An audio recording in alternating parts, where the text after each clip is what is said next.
turn the heat, yeah. You know it's about to go down. Shit, loud spots spreading hate, spot shit. So, what's up sa inyo mga katropa? It's me, your boy, Ben. Back it up again with another vlog. So, for today's vlog, Season 2, Episode 14.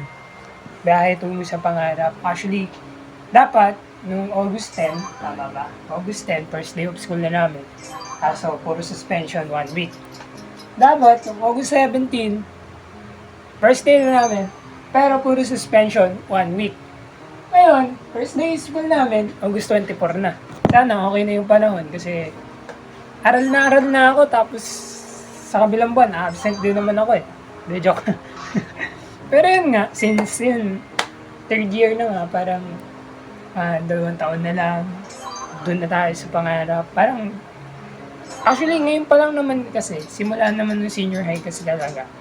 We still, nandun na tayo sa process na inaabot natin yung pangarap na kahit sabihin natin, mahirap talagang kamtan ng mga pangarap kasi kahit naman sabihin natin mababa lang yan or sabihin natin mababa ang pangarap pero maraming gusto makamit, lahat naman ang gusto natin makamtan, pangarap pa rin yun, diba?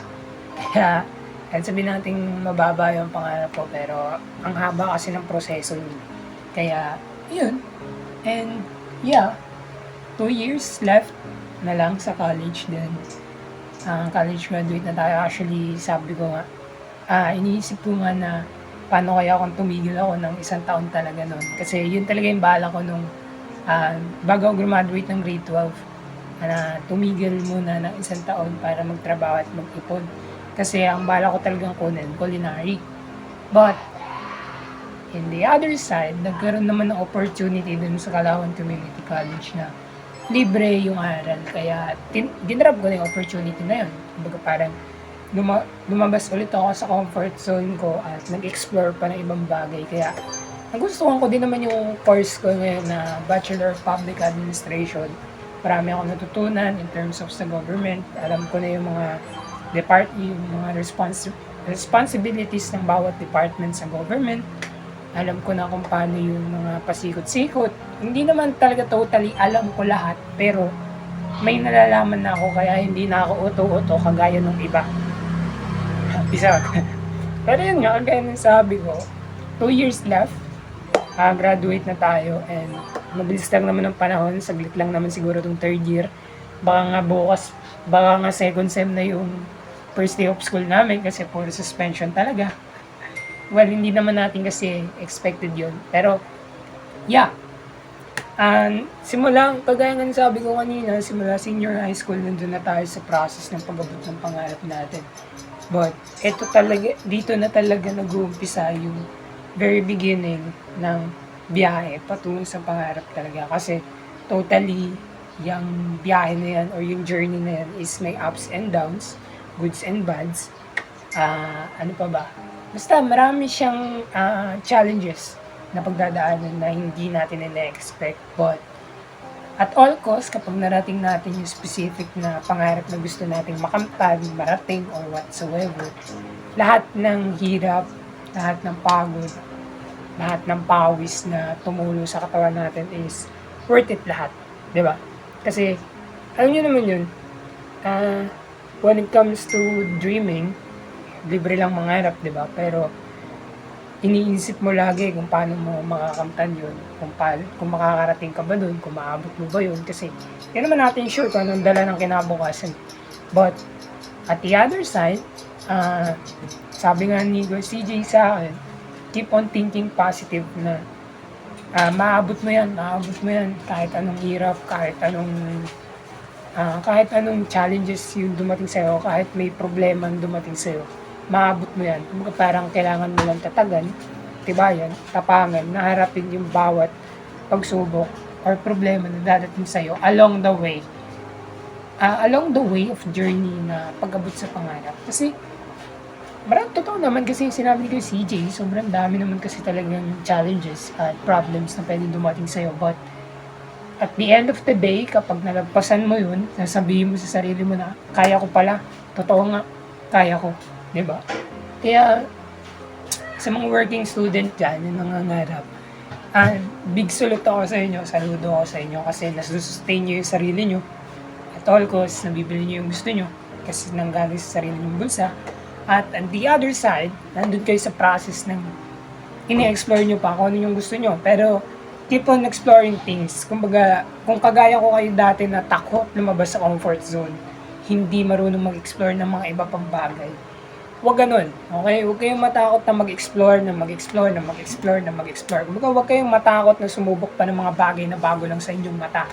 Kasi malay nyo, sa pagsubok sa panibagong bagay, na yun is dun nyo makikita yung rightful place nyo. Kagaya ko, nag-start ako sa cookery, baking, dun ako nag-start, pero nakita ko yung rightful place ko sa bartending. Kaya yun, gladly wanted to say, bukas Friday, birthday ko, sa umaga 6 to 11, actually 7 to 11 pala, is, hindi, 8 to 11, pero alis na kami ng 6 kasi Quezon City pa yun. May barista training na po ako. Yes, that was the first achievement. One of the biggest achievement na makukuha ko in my life. And in almost 5 years of being a barista. And sabihin na natin na estudyante pa lang ako, pero malayo na talaga yung narating ko. Not to brag myself, hindi sa pagmamayabang, pero alam ko sa sarili ko na malayo na talaga ako. Pero malayo pa yung kailangan ko pang tahakin. Kasi wala pa naman ako dun sa puntong may sarili na talaga akong pwesto, may sarili na akong tao, nasusustain ko yung sarili ko. Wala pa naman ako sa puntong yon. Kaya doon na tayo papasok na masasabi natin yung bagay na yun na we achieve it, finally. Masasabi natin yon sa punto na nagagawa na natin yung mga bagay na sinabi ko. May sustain na natin yung sarili natin, may mga tao na tayo. Bukod sa tao, may mga kaibigan na tayo, di ba? Ako, sabihin na natin na hindi ako paldo when it comes to money. But I don't care about money. Simula naman, dati may pakialam ako, alipin ako ng salapi, pero ngayon wala na akong pakialam kasi I'm just always thinking about myself na paano kapag tumanda ako and late ko na na-enjoy yung buhay ko, di ba? And ngayon, this past few years, simula nung nag-18 ako, doon ko pa lang talaga na-enjoy yung pagkabata ko. Pagiging teenager ko kasi nag-explore nga ako. Kumbaga, doon lang ako nagkaroon ng tapang lumabas sa comfort zone ko para mahanap yung rightful place ko. And nahanap ko yung rightful place ko nga sa bartending, sa pagbabarista. And I was gladly wanted to say and proud din ako na kahit sabihin natin yung 4 years ko na pagbabarista is wala akong training, NC2, seminars, whatsoever, TESDA, kahit ano. Marami akong natutunan, kahit sabihin natin basic knowledge yan, kahit sabihin natin kokonti pa yan, still, you made some friends. Hindi ako paldo in terms of money, pero paldo ako sa pakikisama sa mga kaibigan. Kasi sa totoo lang, Calamba, San Pablo, Quezon, Santa Rosa, Binyan, Manila, QC, Morato, kahit saan may tropa ako. Kaya yun yung pinaka best part talaga ng pagiging teenager ko nung lumabas ako sa comfort zone ko. And yes, biyahe tungo sa pangarap talaga. Marami akong achievements na nakuha this past few years. Actually, 10 na yung certificates ko. Mayroon na ako isang plaque. And tomorrow, may certificate pa ako. Bali, 11 na. So, yeah. More achievements to come. And hopefully, kayanin ko pa. No? Kasi may mga times na pasuko na. Pero still, bumabangon pa rin kada umaga para lumaban pa rin at makamtan yung pangarap na gusto kong makamtan. At the end of the day, taos po ako nagpapasalamat sa inyo kasi last episodes na po tayo ng season 3. Next episode, that was the last episode ng season 3 this year. Nagpapasalamat ako sa inyo kasi sinubaybayan yung season 3 from the very beginning to the chapters, to the faces. Hopefully marami kayong natutunan kahit puro ko kalokohan sa vlog ko minsan. Yeah, kaya gaya nga ng sabi ko dito sa channel natin, puro man ako kalokohan pero meron kayong matututunan. So that was it. So, tips of advice, words of wisdom, para sa mga kabataan na nagtatrabaho, sa mga working student dyan, na nangangarap, keep thinking positive. Okay? Kaya nyo yan. Hindi naman sa pagbabrag, hindi naman sa kino-compare ko kay sarili ko. Kinaya ko, kaya kaya nyo din yan. Baga parang gawin nyo na lang inspiration yung mga bagay na sinasabi ko sa inyo. I-adapt nyo, i-absorb nyo, at gawin nyo siyang motivation or parang fuel para mas lalo pa kayong ma-boost, mas lalo pang taas kayo, di ba? And also, yung mga insults na matatanggap nyo, judgments galing sa ibang tao, is gawin nyo din siyang fuel or gasolina para mas lalo pa kayong bumilis sa pagtakbo. Di ba? So that was it. And by the way guys, this is me, Heaven. Stay tuned lang tayo sa Vlogmas, no? Kasi next month, Vlogmas na tayo. And yeah, if you like this video, please drop a like, share, subscribe, and hit the notification bell. At gusto mo shoutout, comment down below na siya po shoutout po, and now pick 5 person and I'll shout them to the end of the video. So ngayon, mag-shoutout tayo, pare.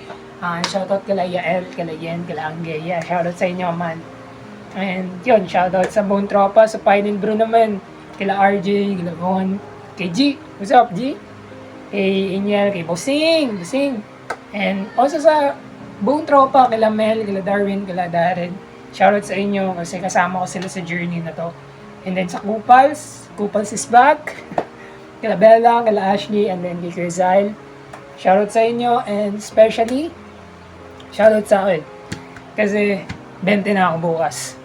Peace out, signing off, and see you guys sa next and last episode ng Season 3 vlog this year. Peace out, signing off.